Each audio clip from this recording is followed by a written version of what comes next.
External Affairs Minister Dr. Jaishankar, who is in the UK, he's met British Prime Minister Keir Starmer, and the two countries agreed to boost £41 billion of trading relationship and welcomed the opening of two new Indian consulates in Belfast and Manchester. The visit is set to enhance economic growth and support further regional Indian investments in the UK. They also discussed Ukraine war. This comes as Starmer hosted an emergency meeting of European leaders in support of Ukraine. It was called the Coalition of the Willing, and its President Zelensky after the latter's public showdown with President Trump last week.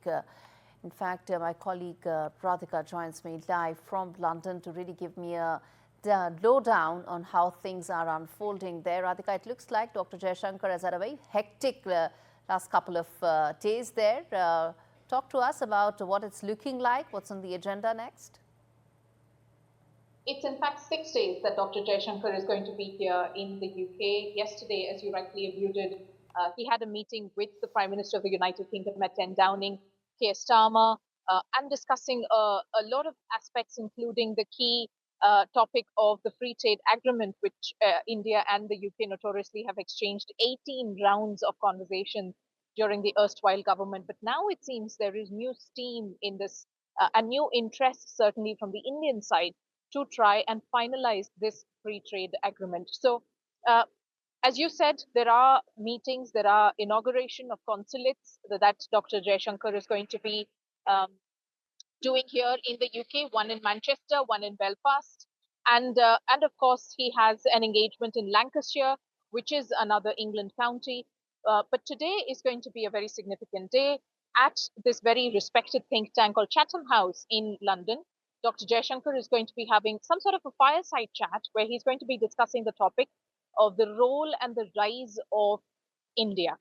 This is clearly a move by the Indian government to try and project India and its economy as one which is very promising to partner with, and clearly keeping not just bilateral but also economic and trade ideas in mind. Dr. Jaishankar is going to also have meetings with the Home Secretary, which is Irwet Cooper, as well as the Business and Trade Secretary, Jonathan Reynolds, who was in fact in India last month in February 2025 to try and speeden up or at least finalize that free trade agreement.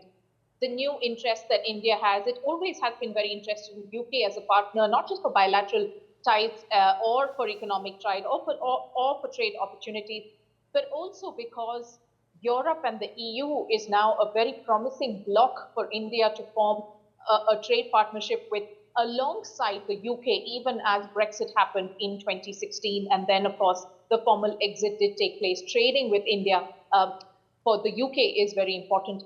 Same for India as well, considering India is the 12th biggest exporter to or trade partner to the UK.